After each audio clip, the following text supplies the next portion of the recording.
Buat sampean-sampean yang masih meragukan bahwa ternak ayam kampung, terutama yang skala rumahan mandiri seperti ini, sulit sekali untuk untung, maka di video kali ini saya akan memberikan sampean pemahaman bagaimana cara termudah dan siapapun peternak, baik itu pemula maupun yang lama, bisa memiliki peluang yang sama untuk bisa meraih keuntungan di peternakan ayam kampung.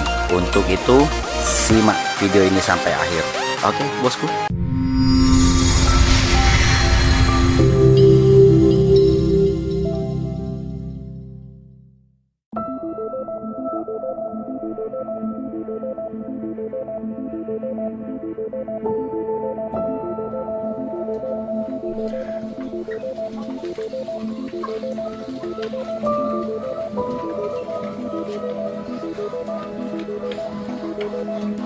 Assalamualaikum warahmatullahi wabarakatuh. Selamat pagi, salam sejahtera ya bos.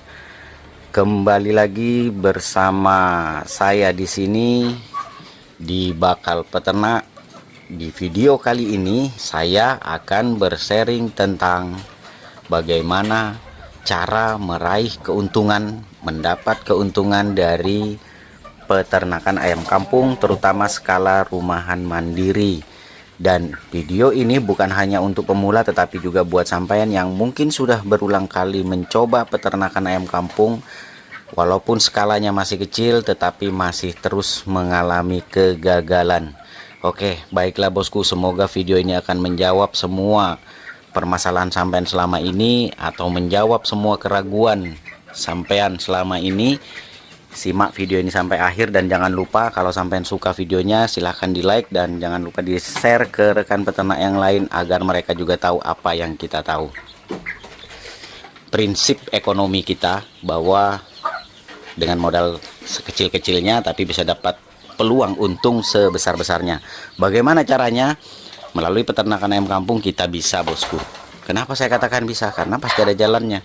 Oke, satu, yang pertama yang perlu sampean lakukan, sampean perhatikan adalah bagaimana bisa mengkonversi penggunaan biaya pakan, ya.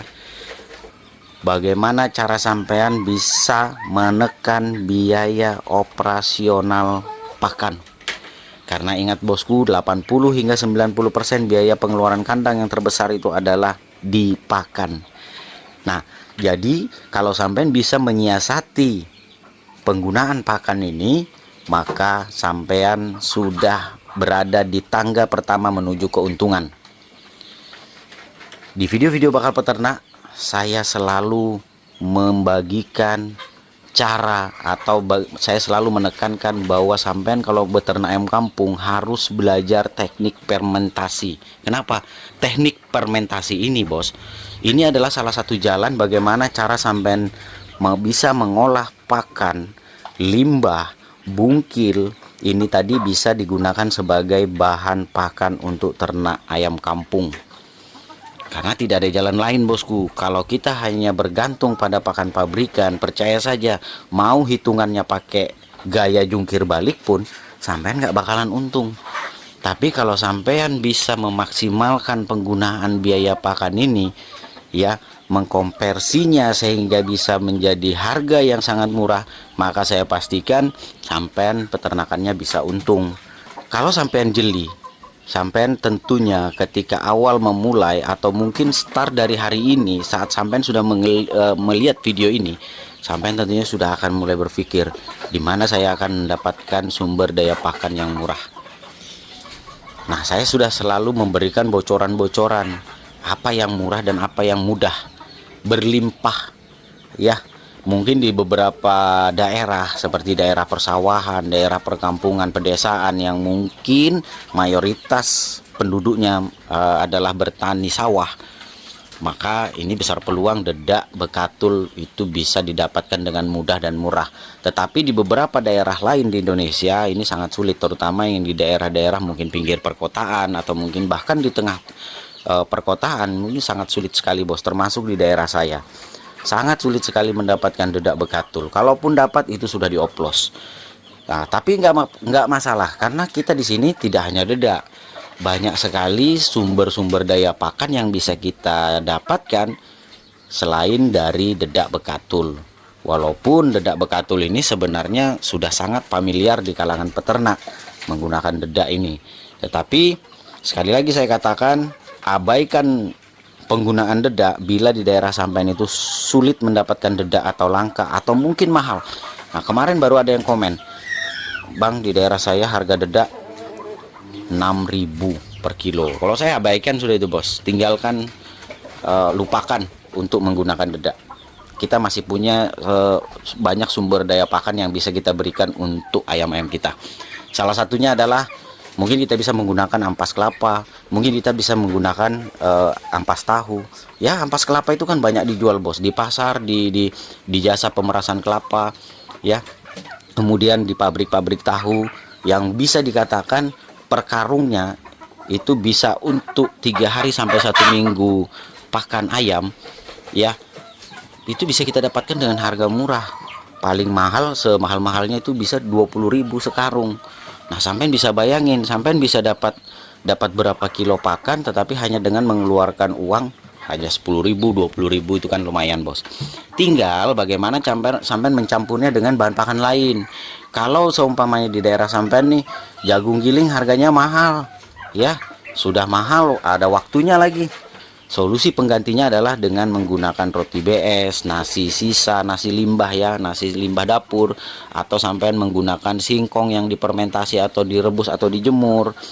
Jadi banyak sekali, bos. Jadi jangan hanya berpatokan pada satu hal saja. Walaupun kita tidak bisa pungkiri bahwa jagung giling ini adalah sebagai pasokan karbohidrat tertinggi di antara pakan-pakan yang lain, karena dia mengandung 3.360 kilokalori per kilogramnya. Tetapi nggak masalah, toh bisa digantikan dengan bahan pakan lain walaupun kandungan energinya tidak sebanyak jagung, nggak masalah, ya.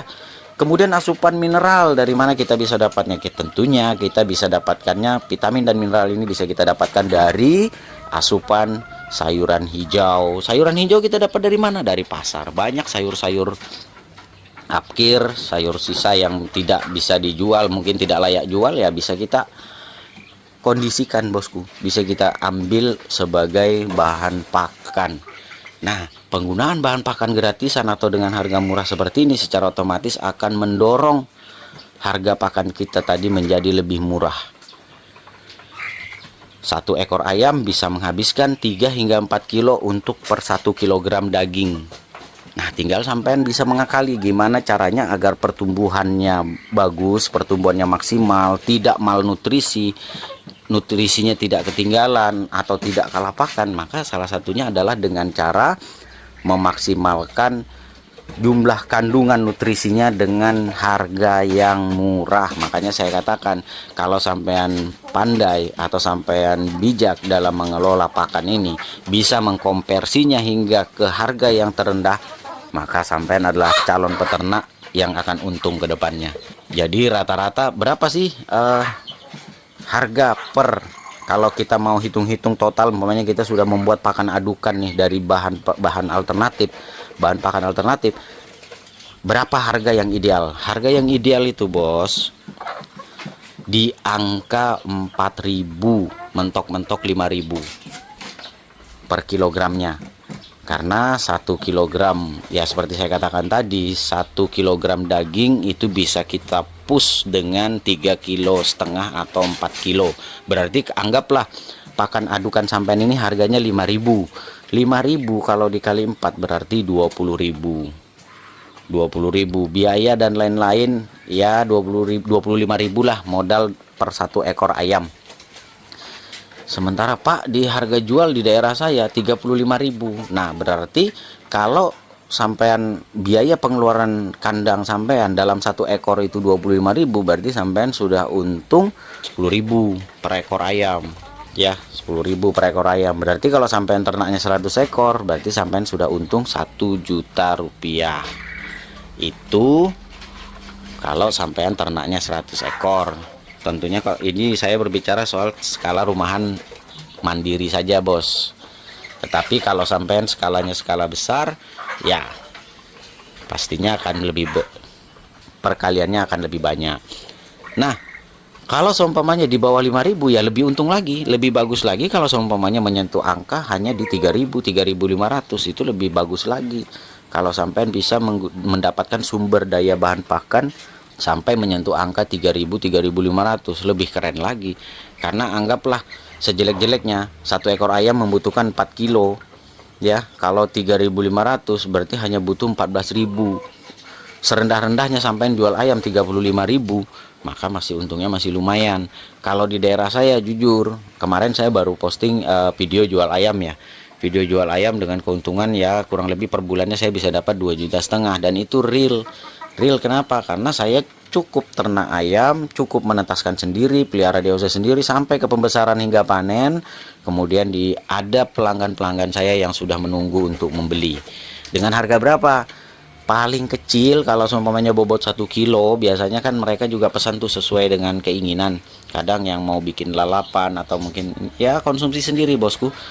Ya kadang kalau bobot 1 kilo saya kasih harga 50.000. Saya juga nggak mau terlalu dramatis dalam mengambil keuntungan. Biasa, tapi kalau umpamanya bobot 1 kilo 2 sampai 1 kilo 4 biasanya saya jual 60.000. Bahkan kalau bujang-bujang yang seperti di sana ya, seperti di sana usia 6 bulan, 5 bulan, 6 bulan biasanya saya jual dengan harga 75 hingga 80.000. Jadi ya kondisional aja bos.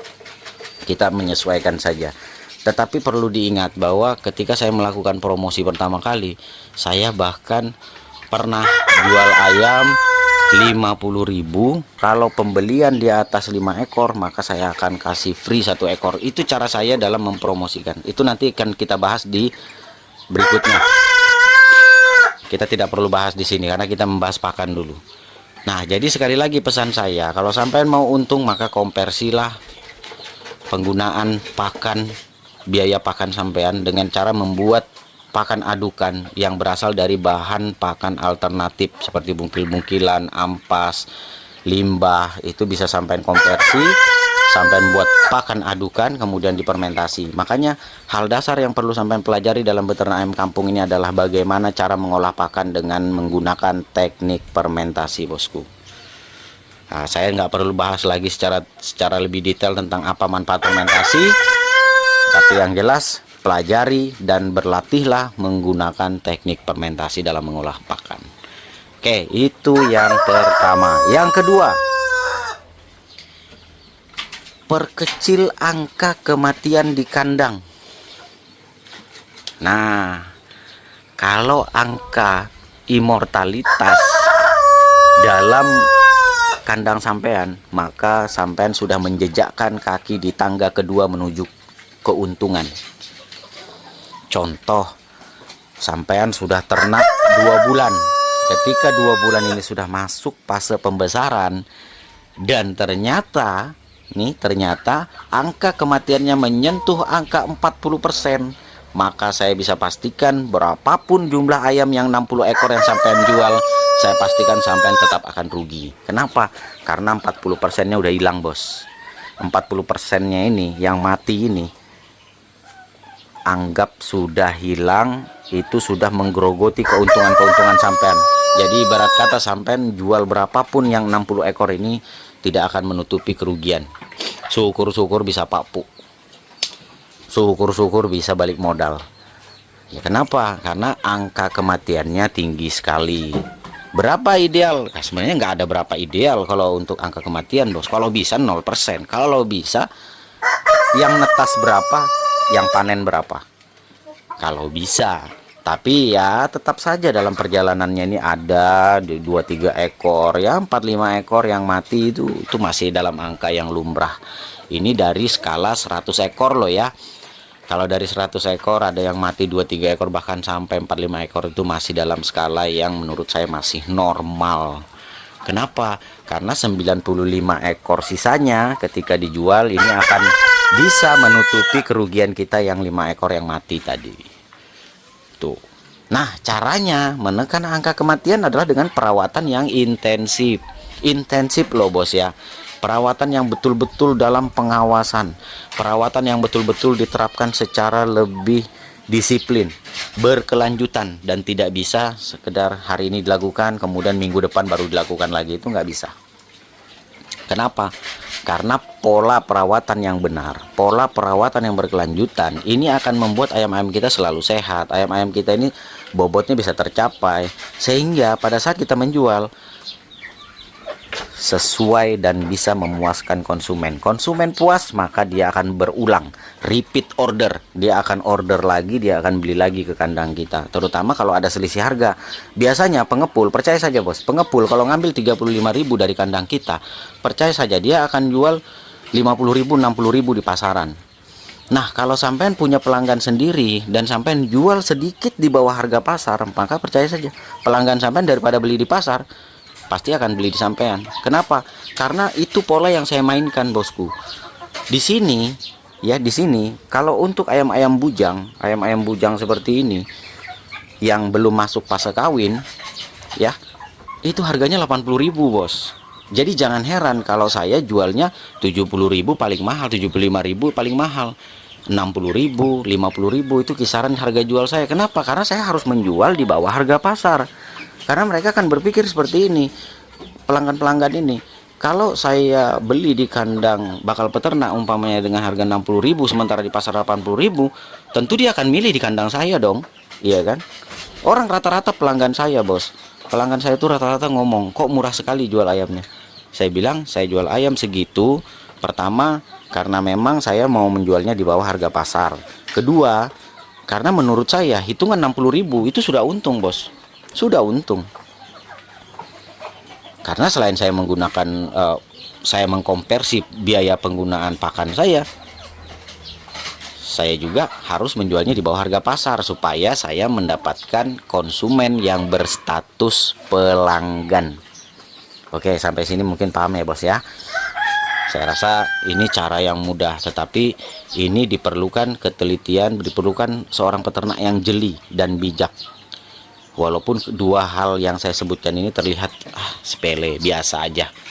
Semua peternak juga bisa. Tapi ingat, kalau memang ini biasa, lakukan. Maka saya pastikan sampean juga bisa mendapatkan keuntungan. Dan ini yang terakhir dan ini yang paling penting. Ini yang paling krusial di antara sekian banyak masalah peternakan. Terutama di video ini yang saya bahas, ini poin ketiga ini adalah yang paling penting sampean kuasai. Pemasaran. Ya, sehebat apapun sampean di poin pertama dalam mengkonversi pakan, hemat luar biasa. Kemudian kedua, mampu menekan angka kematian. Tapi kalau pada kenyataannya sampean nggak bisa jual ayamnya, percuma saja. Saya sudah nggak tahu harus ngomong apa lagi. Yang jelas, kalau sampai nggak bisa jual ayam, percuma. Jadi buat apa sampai ternak ayam kampung? Cuman buat senang-senang doang, percuma, bos. Minimal sampai bisa jual ayam. Nah, kemarin ada yang komen, ini ayamnya kok baru-baru lagi. Sementara ayam yang lama tidak diperlihatkan pada saat menjual, tidak diperlihatkan pada saat dibeli orang, dan lain sebagainya. Kurang lebihnya seperti itu loh. Ingat, bos, ayam ini kan selalu bertumbuh. Setiap periode waktu dia bertelur dan menghasilkan anakan. Tentunya kalau sampai setiap video itu mengharapkan jantannya yang itu-itu aja, betinanya yang itu-itu aja selama dari kurun waktu 19 tahun sampai sekarang 2026, ya mustahil lah, bos. Karena ayam ini kan beranak pinak, terutama apalagi nih di bakal peternak menerapkan sistem persilangan. Ya nggak bisa sampai ngelihat ayam yang itu-itu aja, karena indukan pasti upkir. Ya, indukan-indukan kita pasti upkir. Ini contoh nih seperti ini. Ini contoh real saja. Seperti ini. Ini adalah indukan, nih keempat-empatnya nih adalah indukan periode pertama masa bertelur. Usianya 8 bulan. Ini masuk periode pertama. Sementara prianya ini baru masuk 1 tahun. Sebenarnya ini belum layak untuk menjadi pacek. Tetapi karena pacek saya yang satu masih masa pemulihan, nih masih masa pemulihan karena habis melayani selama kurun waktu 1 tahun melayani betina, maka otomatis bobotnya turun, bos. Kurus sekali nih. Maka perlu diganti. Nah, karena tidak ada stok pacek matang, ya menurut saya matang, maka saya pakailah yang setengah matang dulu. nggak apa-apa lah, ini hampir setahun umurnya. Kemudian yang ini pejantan berusia 3 tahun. Ini berusia 3 tahun nih bos, pejantannya. Nah indukannya ini sudah masuk fase 3 kali periode bertelur. Ini menuju yang keempat nih. Kalau bertelur dia keempat. Ini pejantannya dewasa, indukannya dewasa. Ini yang mantap nih, anakannya pasti luar biasa. Kalau yang ini anakannya belum bagus, tapi sudah bisalah dijual. Walaupun kualitas DOC-nya nih saya yakin pasti kecil-kecil, nggak sebesar sono. Nanti saya tunjukkan bukti DOC-nya. Karena bukti dari DOC dari pejantan muda atau dari indukan muda ini kelihatan bos perbedaannya. Nanti di video yang lain lah. Di sini khusus kita membahas soal itu dulu. Kemudian tuh yang di sana nih, ini belum layak semua nih bos. Ini periode pertama bertelur. Pejantannya juga masih sangat muda, baru 7 bulan umurnya. Jadi belum bisa. Sementara yang di sini, yang di sini, ini adalah 4 indukan saya yang sudah masuk 2 kali masa bertelur. Ini indukan muda usia 9 bulan. Nih, ini usia 9 bulan, masuk 10 bulan.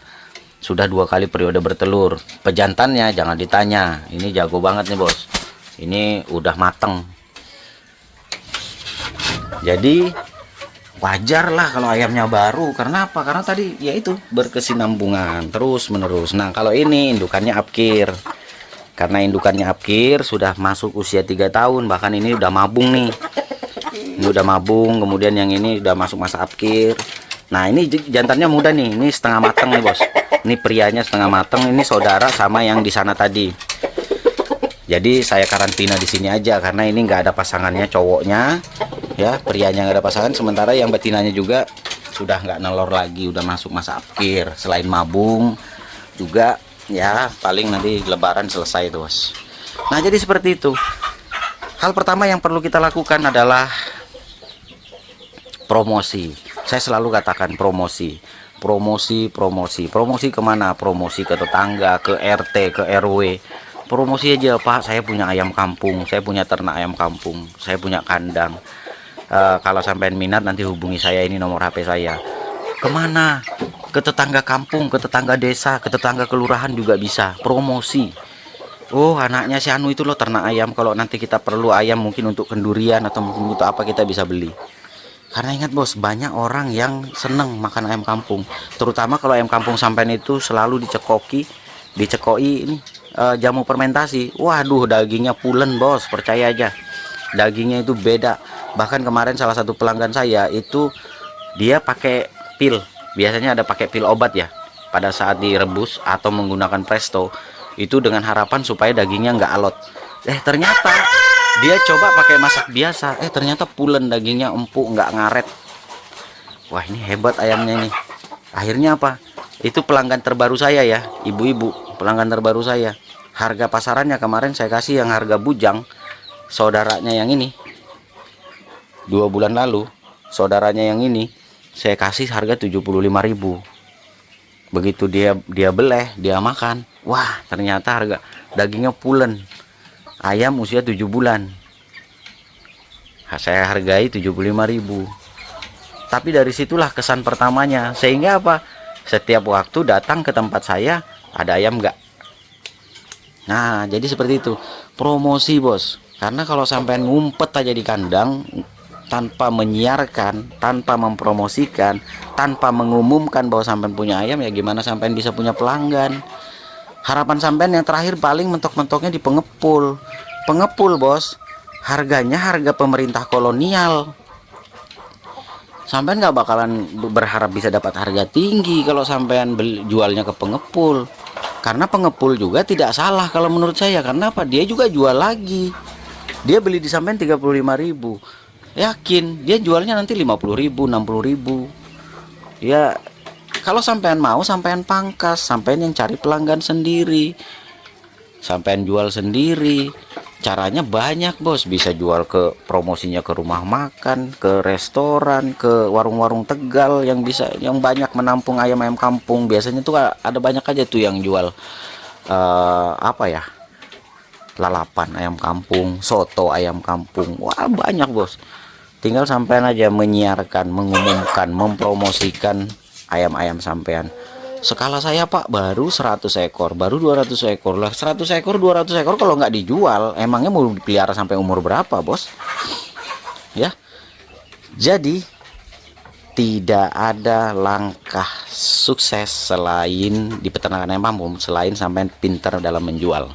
Jadi kalau sampai sudah tadi di tangga pertama sampai pandai dalam menghemat biaya pakan, mengkonversi penggunaan biaya operasional kandang ya di pakan, itu sudah tangga pertama sampai menuju keuntungan besar. Kemudian yang kedua, mampu menekan angka kematian dengan menggunakan perawatan-perawatan yang full intensif dengan cara menggunakan tentunya menggunakan jamuan fermentasi, menggunakan jamuan herbal. Kemudian menggunakan beberapa treatment-treatment sederhana seperti ini ya, yang walaupun di kalangan peternak dianggap mitos, dianggap nggak ada gunanya, tapi sampai hari ini kandang saya bebas dari penyakit mati sekandang tuh ya karena ini ya. Kemudian yang itu tangga kedua. Kemudian tangga yang ketiga adalah kemampuan luar biasa dari sampean dalam memasarkan ayam-ayam sampean. Nggak usah dulu ngejar harga mahal, yang penting dapat pelanggan aja ya. Kalau di pasar survei dulu harga pasar berapa, umpamanya 50.000 di pasar, sampean jual 40, minimal 5.000 lebih tinggi daripada harga pengepul. Cara menggait pelanggan itu adalah dengan cara bagaimana memberikan mereka kepuasan di awal, kemudian pelan-pelan kita naikin harganya. Jadi jangan langsung ngambil untung dalam waktu. Nah nanti loh kok harganya berubah ya. Ya contohlah seperti saya kemarin. Saya kemarin awalnya jual 50.000. Ketika saya naikkan di harga 60.000, ya kaget sih tapi biasa aja. Kaget sih tapi tetap beli. Kenapa? Karena sudah puas dengan rasa dagingnya, sudah terjamin kebersihannya, tidak makan sembarang, diternak dalam kandang yang benar-benar tertutup, bersih. Dan saya yakin dia akan tetap membeli walaupun harganya kita naikin dikit ya kan. Saat saya naikin bos, pelanggan saya rata-rata kaget. Tapi saya selalu katakan, Pak, biaya operasional harga pakan mahal ya Pak, Bu, biaya perawatan ayamnya naik ya, jadi ya nambah-nambah 10.000 lah per ekor, ya nggak apa-apa. Pada kenyataannya pelanggan saya nggak ada yang lari bosku, nggak ada yang lari ya kan. Nah jadi seperti itulah. Jadi video sukses, cara sukses ternak ayam kampung 2026 ini ada di video ini. Untuk itu terima kasih buat sampean yang sudah menyimak video ini sampai akhir. Dan saya berharapnya sampean akan melakukan 3 poin penting yang sudah saya sebutkan tadi.